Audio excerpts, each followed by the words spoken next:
This is the Monday, September 10th, 2018 episode of The History Author Show. Visit our iHeartRadio channel or subscribe on iTunes for a brand new episode every other Monday morning. Oh, New York ain't New York anymore. How I miss those old pals of mine.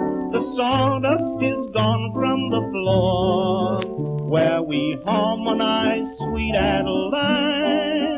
On the east side, west side, things ain't like before. There are tears in the eyes of the regular guys. Oh, New York 13, ain't New York 12, anymore. 11, 10, 9, 8. Ignition sequence has started.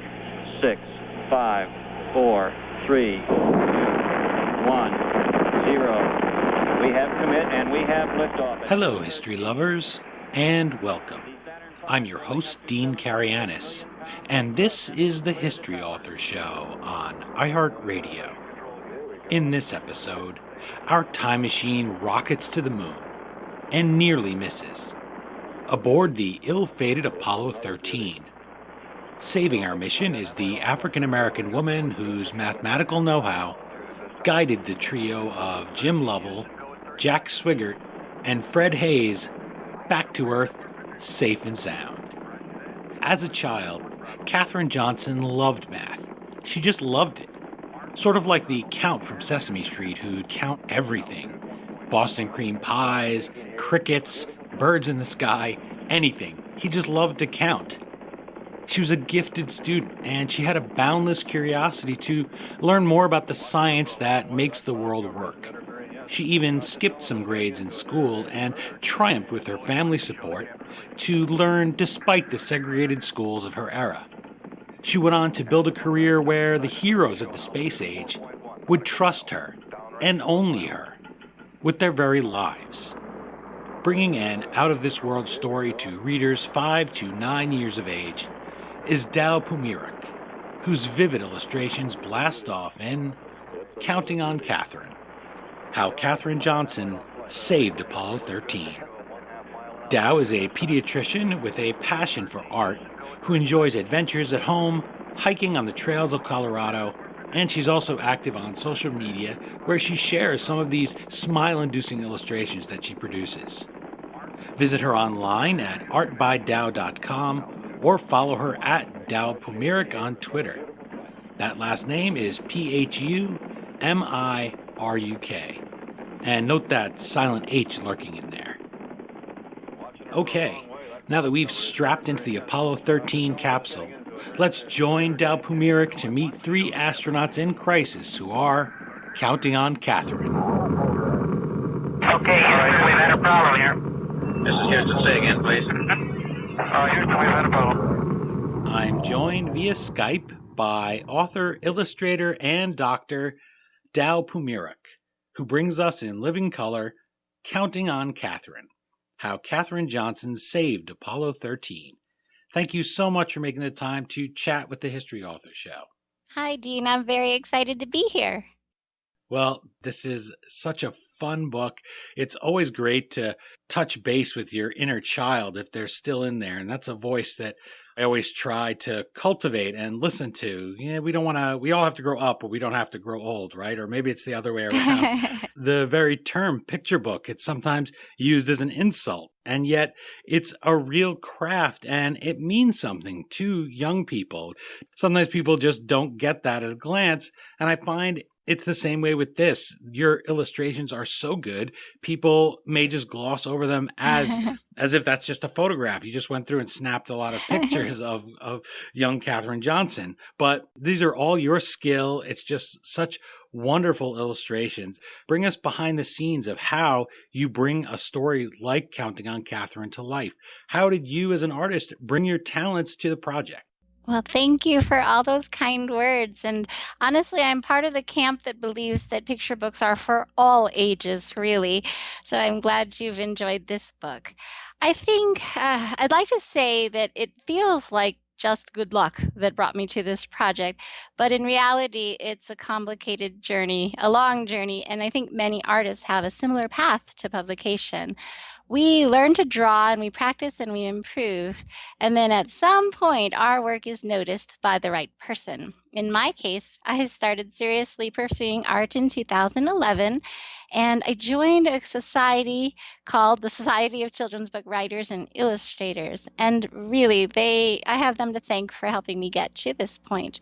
They offered me a community of creative people, including artist friends, that would become part of my critique group.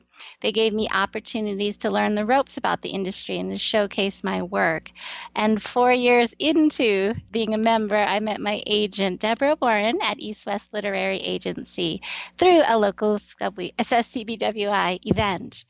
Soon afterwards, she introduced my work to my editor, Christy Ottaviano of Christy Ottaviano Books, which is an imprint of Henry Holt Macmillan. And we worked together on Jeanne Walker Harvey's book about Maya Lin. And after that project was completed, Christy wanted to follow that book up with another picture book biography about a strong, groundbreaking woman. I'm pretty sure I said yes to that project in less than a heartbeat, and that is Counting on Katherine. Overall, getting into the business of becoming a published illustrator is about doing the work. You really have to hone your art skills in preparation for when luck comes your way. And it's a great story and a great example for young people, which is something I wanted to talk about throughout our chat, because you do have to be prepared. And my metaphor always when I speak to young people is you're filling your toolbox. You don't know what life will bring you. You were talking about some medical breakthroughs before we went on the air as an example, and you couldn't have known these things would be there. We couldn't have known that the internet would explode into what it is, right? But you can develop various skills, and then when that opportunity comes knocking, and develop your passion in your case. And then when the opportunity to explore that comes on, you have that tool. You go rummaging around in there and you look for it. So it's like a bunch of things. You know, when you're this age, when you're the age of Katherine Johnson and Counting on Katherine, kids may feel, when am I ever going to use that math? Right? But she's learning things by doing that she never knows there's going to be a space program, much less that she'll be part of it. And even though math is directly related there, it's things like her dedication and her following that passion and being prepared that leads her to this job that she never could have known existed. And that she loves. That is what she feels she was meant to do, be a mathematician. And I'm feeling that, of course, she loves it. I'm agreeing with you in my head because I've seen her, even though, as I said, I have not seen her. These are your illustrations. This is not the real person, Katherine Johnson. It comes across that way, though, when you read Counting on Katherine. My favorite picture that I was looking at, you surprised me a little bit. You called me early, and I was just looking at the book, and so I had to age 40 years or so in my head. And even though now you've given us all the okay to enjoy your book as adults, so I guess I could have just been me. I was looking at what's my favorite picture in the book. This is when they tell Katherine she can't go to a segregated school. And the caption is, Katherine burned with fury. She wanted more than anything to keep learning. There was still so much to know. Here she is standing there, arms crossed, her head tilted at just the right determined angle, a little scowl behind the glasses, which isn't easy to draw in there. You know, much space happening there. And then her feet planted on the ground. And this is not a photograph. This is all details that you, having observed people and being an artist, having that artist's eye, apply to Counting on Katherine. It's such a well-illustrated story that I found myself feeling that I knew her by reading it, and also that I knew people who'd been in those situations. And for a young person reading it or having the book read to them, it has to be something that they really personalize, because they're in those situations every day. And you're able to take each photo and show people, there I go saying photo again, but you're able to take each part of the story and apply it and show them throughout with your images. It's really an art form that speaks to children because, as you were saying about being a pediatrician, you can't always depend on them to express what they're thinking. And so the visual really comes through. And I hope that adults will take a minute to look at the images that same way, not just have it be the fast bedtime story thing you read, but look at each one and get that part of it, because I really like her story. I like the way that she becomes an everyday hero, really, and you get to take that ride with her right on the rocket. Right, right. I'm so glad that you connected with that spread with the spot illustrations of Katherine finding out that she can't go to that school, being angry about it, and then being sad. I think children will relate to that. Sometimes you don't get what you want. Sometimes life isn't fair. And I purposely put her in 3 different spot illustrations on that entire spread with a lot of white space so that children and adults alike will pause and reflect a moment on the time of Katherine's life when life was that unfair to be Black. So, I mean, we've still got a long way to go with racism and all that, but right in that spread, I think it's a great way to introduce children to this problem that has been a part of America.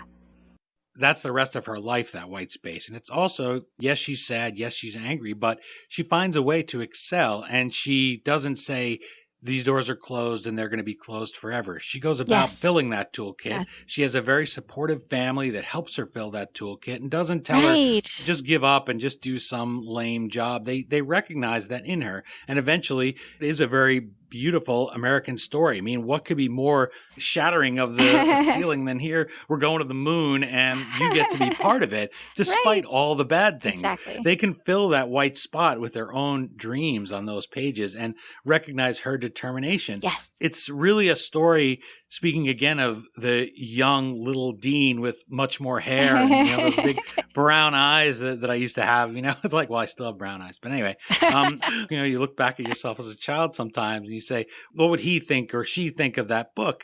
And I'm reading it. I'm on the subway. So here I am on the Q train. I'm reading a kid's book, which is already a little okay. I don't know what that guy's story is, but it's New York, right? Nobody notices anything. If that's the weirdest thing you see on the subway, okay. She has John Glenn. She works all the way through Jim Lovell on Apollo 13 through the course of the book. Yeah. When the astronauts need Katherine Johnson to be their computer. And that's literally what they would call these people, these mathematicians, because they didn't have the desktop, much less the phone that was a computer. And she says, count on me, as in the title, counting on Katherine. Yes. She says that repeatedly through the book. John Glenn only will trust her, so she does the figures before he goes up there in space. The third time she said that, it hit me, and here I am on the subway, and I start choking up while reading the book, and it just really hit that soft spot as in the child within me that said, what a valuable lesson. I mean, I just had such admiration and respect for you and for Helaine Becker and everybody who put the book together, because what a wonderful lesson, what an important lesson to teach children, to teach young people.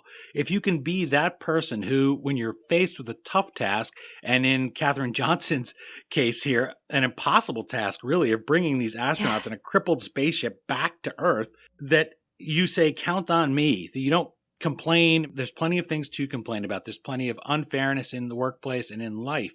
But if you can just be the person that, when given a just job, a task, says simply, count on me, you make yourself invaluable to the team. Yes. And as much as somebody might want to say, well, I don't want you because you're a woman or the color of your skin, or I don't want you because you come from the U.S. and I don't like you coming from the U.S. You're competing with us in the space program. She's the only one who can do this job. Yeah. What drew you to that particular quality of Katherine Johnson that made you decide we're going to work that into the title, Counting on Katherine, and that you were going to illustrate it throughout the book? Well, I have to give credit to Helaine Becker for the title, and I agree. It is a great lesson for readers, and I think the book did its job making you really emotional or teary-eyed just reading the story. Helaine is a prolific and talented author. She's written over 70 books for children, and she nailed it when she wrote Count on Me as a representation of Katherine's personality and work ethic. This is really how Katherine gained the trust and respect of her coworkers. In 3 words, she's established that she's assertive, she's capable, she's confident, and that she's a reliable team player. I do really think Helaine is brilliant in coming up with that phrase for Katherine. So I'm glad that that resonated with you. Yeah, you have to get that economy of words. It's just as impressive and just as much an art as your illustrations are to be able to convey all of that in just 3 words. Amazing. Yeah. You do that throughout the book, working together. People usually picture it, but not always. And we talked a little bit with Jeanne Walker Harvey about that when we interviewed her about Maya Lin, artist, architect of light and lines. How did it work here in Counting on Katherine? Did you have much collaboration with Helaine, or are you on your own? I know sometimes the publishers don't like you to have direct contact. They want to keep the project moving on, I guess you'd say, maybe separate fronts. So how did that work? How did you both follow your passions and bring the story alive? You know about the fact that artists don't always collaborate with the authors directly, and many people might be surprised to hear that. But generally, we're not in contact at all. Traditionally published book projects, the editor and the publishing team make the match between the manuscript and the artist, and the author doesn't really have much say. They keep us separate, and I think it's mostly to allow the artist to fully explore his or her own vision for the book without constraint. So maybe closer to the end of the project, the author might be given the opportunity to weigh in. And really, the publishing team's expertise is in putting this project together for a marketable and excellent end product. So we pretty much put our trust into the team. So with Maya Lin, I didn't talk with Jeanne at all, and we finally met after the book was complete, submitted, and just waiting on publication. But with Helaine Becker, I actually asked our editor if I could talk with her by email just to get her resources so we could share some of the same information. And that way it helped me a lot with the legwork because she had done so much research. But other than that, we didn't meet. And in fact, we have yet to meet as well, but I hope to soon. Yeah, so the collaboration takes place on 2 separate tracks. And then at the end, we get together and market the book together. You mentioned about her research material. Adult readers will be familiar with Apollo 13 and the story through maybe the Tom Hanks production. Yeah. Some people still remember this doomed mission. When you go about it and you know there's a movie out there like Hidden Figures that has Katherine Johnson's role in it, how do you go about approaching a project with a fresh eye as an artist to shake those images? Or do you even need to shake those images? Or is the project so fresh in your mind, the images you want to show and the story you want to tell, fresh, and you don't have to worry about being influenced by other things? But generally speaking, it's not a problem for me. When I read a manuscript, I feel like I automatically start having anchor spreads like in Maya Lin, where the judges are announcing her name and she's on the other end of the spread, as surprised as they are with the announcement. I see these spreads and then I work to fill in the story in between. So most artists work uniquely, and even if I were to copy something I saw, I know it would be drawn in my own style. So I don't really worry too much about influence. That said, I do feel the need to look at as much factual information as I can find. For this project, I read and listened online and watched PBS documentaries, interviews, all of that. And when I finally got to watching Apollo 13, the movie, it was mostly to give me a background, a sense of the environment at the time, and to see how another creator portrayed Apollo 13. And as you know, she wasn't even a part of that film. As for Hidden Figures, the movie, that wasn't released until my artwork was already turned in and complete. The narrative nonfiction book by Margot Sherley, however, was available as I was completing the final art. So I read that intently for details about Katherine, and in one spread I have her posed a certain way with her index finger and her thumb cradling her chin. That was from the nonfiction piece by Margot, who had grown up in that environment with the women at her church. And so I took those details because they were fact in a way I can help make the art true. An artist's job in general is to compile all of our research findings and translate it to pictures. And one analogy I make, I guess everyone says a picture is worth 1,000 words. And for me to draw that one picture, I feel like I have to read all 1,000 words or more to make sure my picture encompasses those words. And that's the illustration on the cover of my advanced reader's edition, not the final book where she's cradling her chin. Yes. I want to get the story behind it, so that's why I wanted to speak to you. All those little details. Yeah. It reminds you that these are not pictures. I know I said it a couple times, but I keep reminding myself, you had to decide to pose her that way. You had to decide to put her at the blackboard. Right. In fact, there's a wonderful 2-page illustration of the little Katherine Johnson in Counting on Katherine standing up there at the blackboard. And for me, speaking again for the young dean, saying, gosh, being called up to the blackboard and having to, it makes me a little queasy just to see one problem, algebra right up there, much less seeing a million and all this and the whole thing. But for her, I could see being inspired that you can go up there and she's doing it. Maybe she is self-conscious, but she knows she can make those numbers bend to her will. What do you hope that children who share my dread of math or aren't confident in their math and needed to really work at that, didn't come to it as naturally as Katherine Johnson, will take from your book, find inspirational from the depictions of her following her passion and applying her skill? Well, I'm going to have to make a confession that math isn't my strength either. I might squirm a bit as well with a difficult math problem in front of me.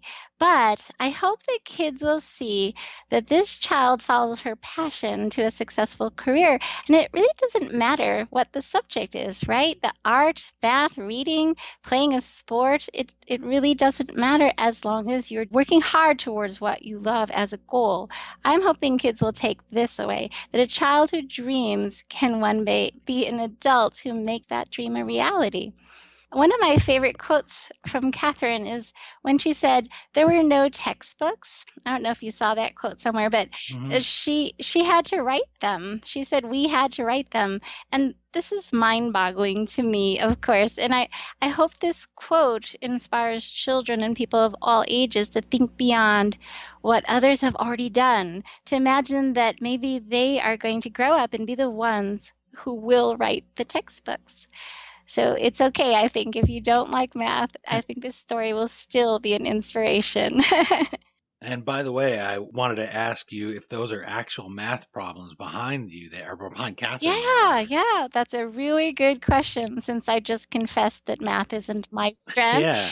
So I have 3 daughters, and during the school year had been through one form of a math class or another, from basic algebra all the way to calculus. So I did pilfer and take some of their homework assignments, and I put bits and pieces together along with one of my husband's old physics textbooks from college and my own math and my basic algebra knowledge. It's a big conglomeration of bits and pieces of sources. See, here I just assumed, because the illustrations are so real, that you were excellent.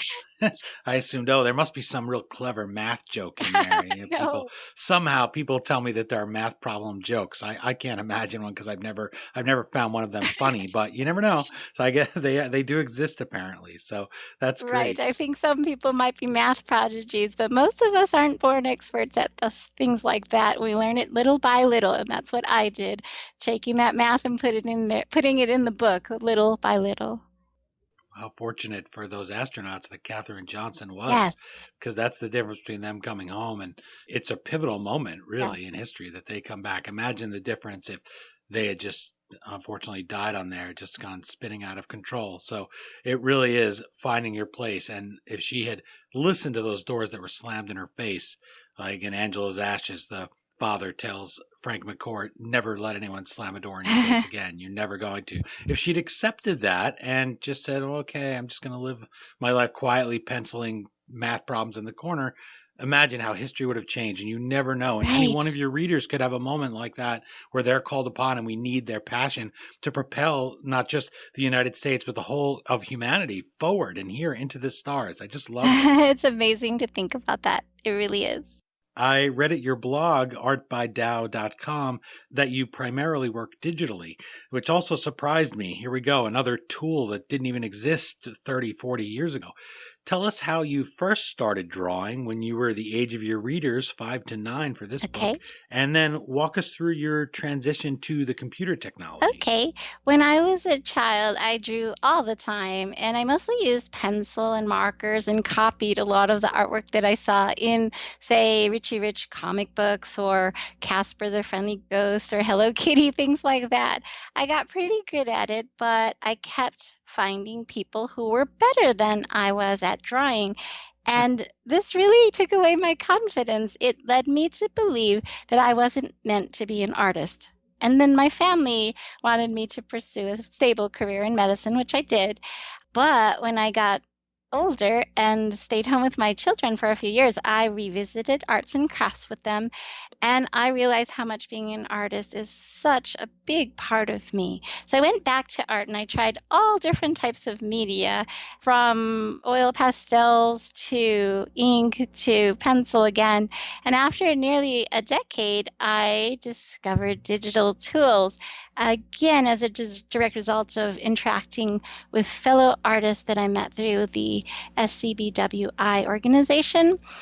And I fell in love head over heels with digital art because of, and if this was a written paper, I would put it all in caps, unlimited erasing, trial and error learning. It's amazing. Since I wasn't formally trained in art, I think trial and error is my best tool for learning how to draw things, and being able to erase and not waste paper and art supplies that get really pricey was invaluable to me. You're enjoying my chat with author-illustrator Dow Phumiruk, whose vibrant images bring to life Counting on Katherine, how Katherine Johnson saved Apollo 13. It's for readers 5 to 9 years of age, but you can enjoy it no matter how old you are. You can be a middle-aged Greek-American guy on the subway, and you could just start choking up over some of these great pictures and life lessons that really some of us may be much older than 5 to 9 before we learn them. So I wish I had read this book when I was a young person. Visit our guest online at artbydow.com or follow her at Dow Phumiruk on Twitter. That last name is spelled Phumiruk. Kirkus calls Counting on Katherine in a starred review, quote, a picture book biography of a humble genius who excelled in a career once out of reach for most African Americans. An excellent biography that will inspire young readers, especially girls, to do what they love. Dow, that personal story you touched upon is also an inspiration to your readers, whether they want to go into art or some other form of expression that they're really passionate about. Your parents wanted the best for you when they encouraged you to have a stable career in medicine. Drawing doesn't quite fit the bill for a steady paycheck until you're able to really get your life going. Yes.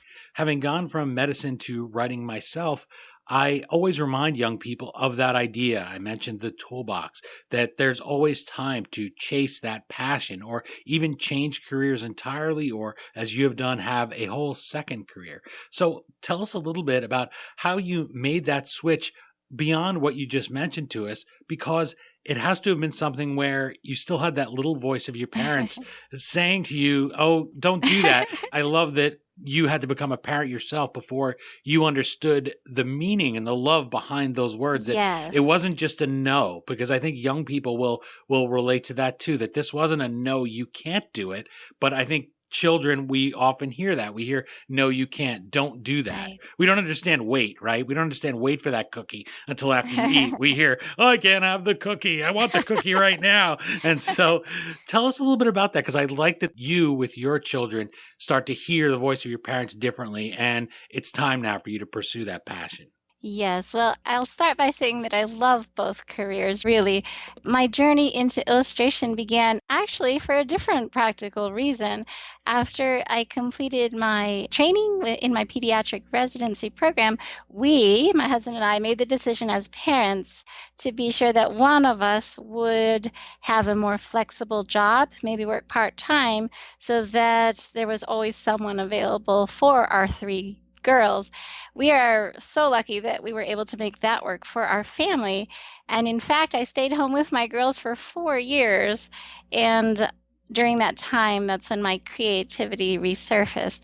When I finally went back to work, I'd never left the art behind again.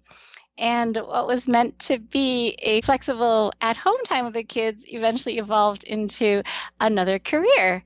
Eventually landed a role as an academic physician.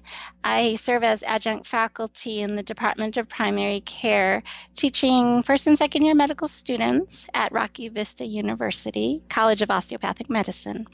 And I eventually stopped clinical work. It was getting to be too much to draw, No take care of the kidding. kids, work clinically, and teach as well. I decided, yes, I had to give up something. It was getting crazy. It was that or sleep. Give up that or sleep. I love my sleep, I have to say. So I gave up the clinical work, and teaching is much less stressful, although also difficult. I feel like I still work very hard at both, and at times I am crazy busy and running on fumes. Maybe that's the majority of my life right now, but I do get the best of both. I really get to use my training, my education, and teach these bright young students who just want to know more about medicine. And I get to present my art to children all over the world even. So both are very rewarding. I think kids should know that you can do both. It's harder, but it's worth it. It's very rewarding. Well, if it makes you happy, that's the important thing. And Yes. we lose sight of that. And I also like that about Counting on Catherine. She wants to be happy. She doesn't just want to do math. It comes across in the illustrations and in all of the narration about her life that this is something that not just makes her happy, but nothing else makes her as happy. And so she wants to be able to pursue it. And it's great that she has a family like yours that encourages her to do that and supports her in it. They're trying to guide her. And I think it's nice that when you have parents reading Counting on Catherine, I like to picture maybe them learning a little bit too, because we can all still learn no matter how old we are, and say, and instead of just saying to her, no, you can't do that. Just, well, these people are jerks and this is just how it is. And you have to accept it. And, no job would be bad work. They could guide her in any number of directions, but it's not the one that she loves. Right. She doesn't want to go into medicine, which is a fine career. She doesn't want to go into designing cars or anything like that. She wants to do math. And that little girl with those cross arms that you illustrated there is just going to find a way to do it. And as I said, thank God that she did, because I would have hated to have the Apollo 13 be this dark mark. It would have been terrible. Right. Remember the Challenger, that was my era. I was older than she is in your book then, but not too much older, still in high school. And that was terrible. So in the very dawn of the space age, it could have changed so many things. We would have lost not just the space program, but so many of the things attached to it, so many of the mathematical breakthroughs. Right. So it's a pivotal moment. And yet, as Kirkus mentioned there in that review, we learn in the book, despite her many achievements, Catherine never liked to take credit. Her reason, she said, because we always worked as a team. It was never just one person.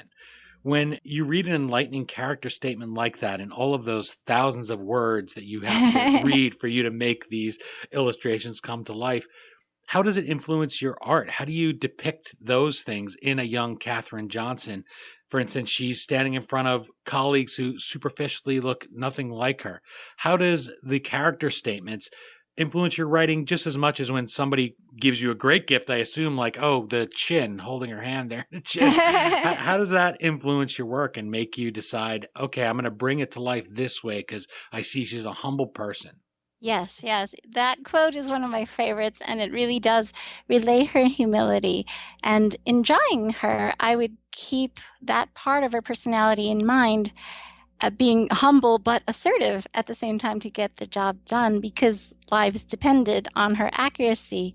And it didn't matter what she looked like or that she was a woman, because the astronauts had to be kept safe. So quotes like that would really help me round out her personality in my head, so that when I drew her, I knew she had to show that determination, that strength, and at the same time, humility. She's just that wonderful a person.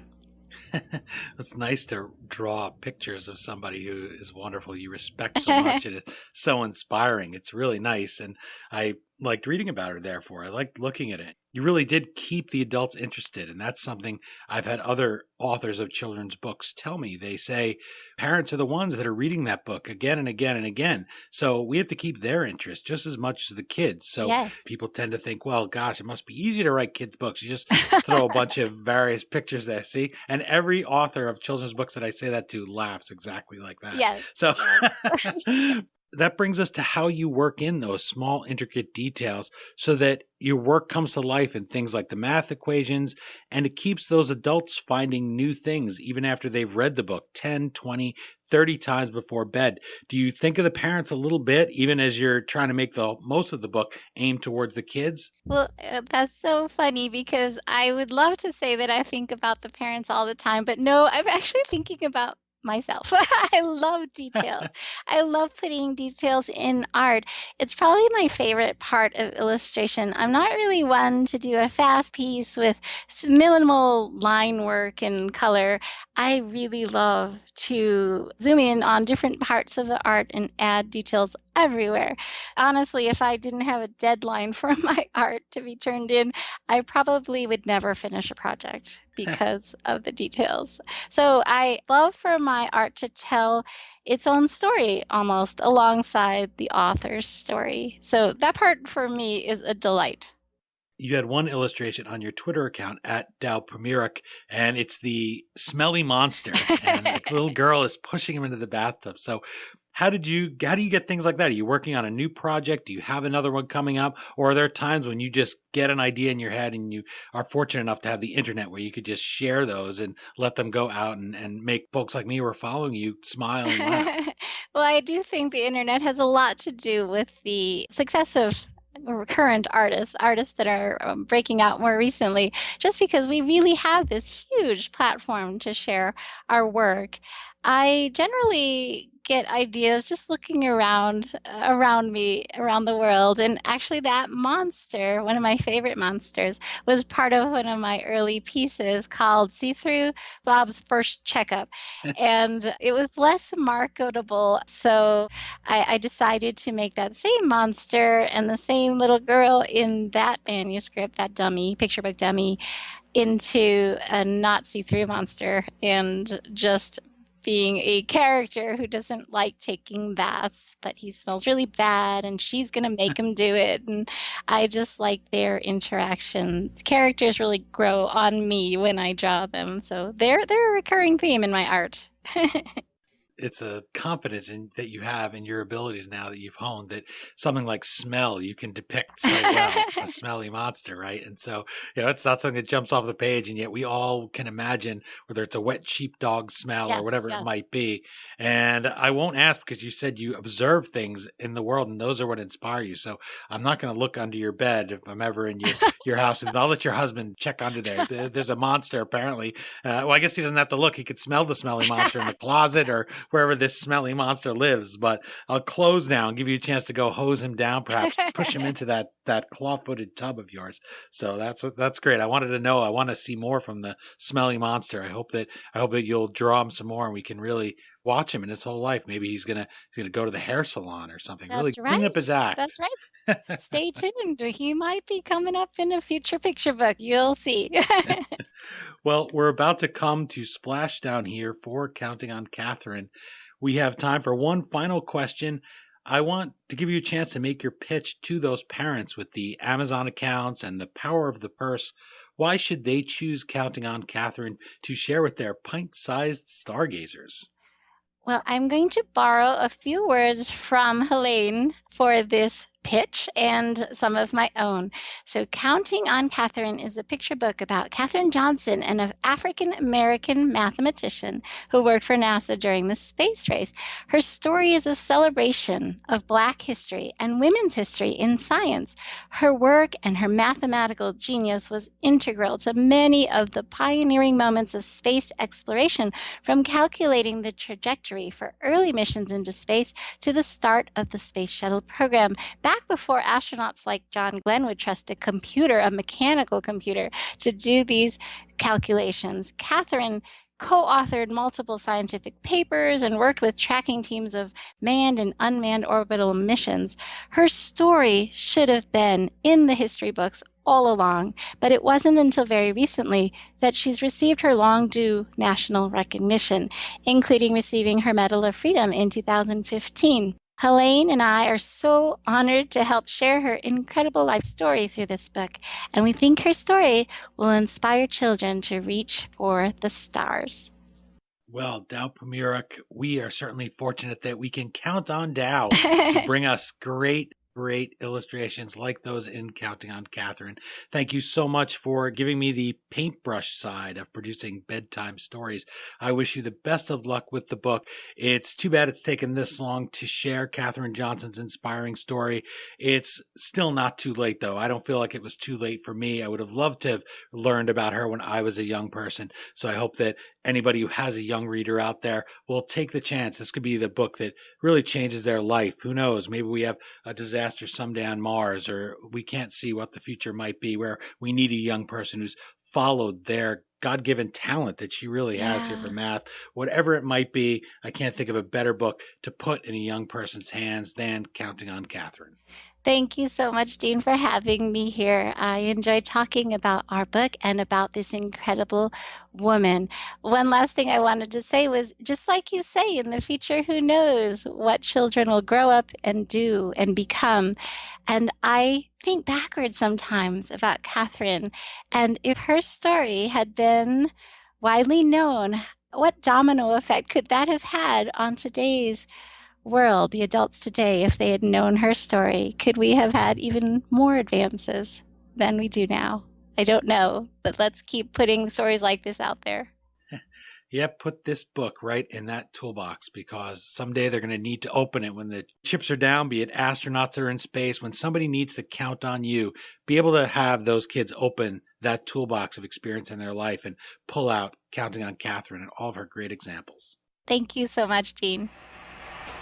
An extremely loud applause as Apollo 13 on main chutes comes through loud and clear on the television display here.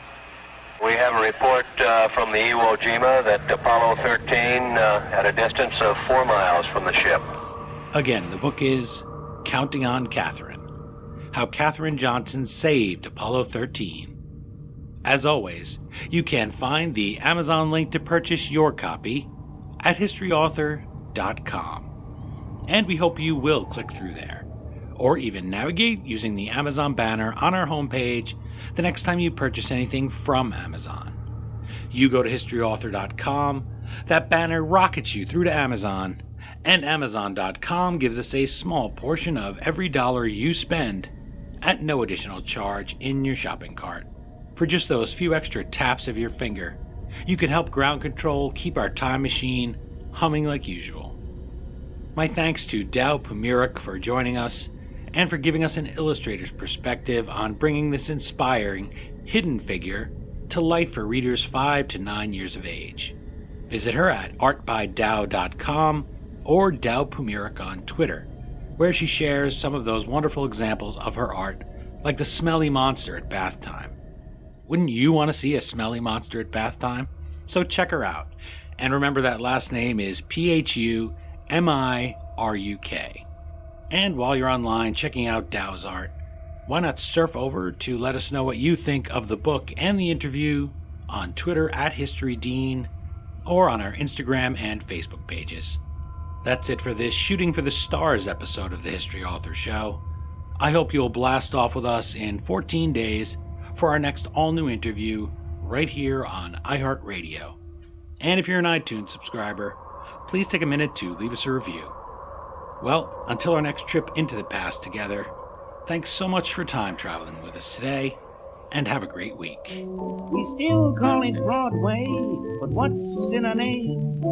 Take it from Georgie, it isn't the same. On the east side, west side, things ain't like before. There are tears in the eyes of the regular guys. Oh, New York ain't New York anymore. This is the crew of Apollo 13, wishing everybody there a nice evening, and we're just about ready to close out our connection of Aquarius, and get back for a pleasant evening and Odyssey.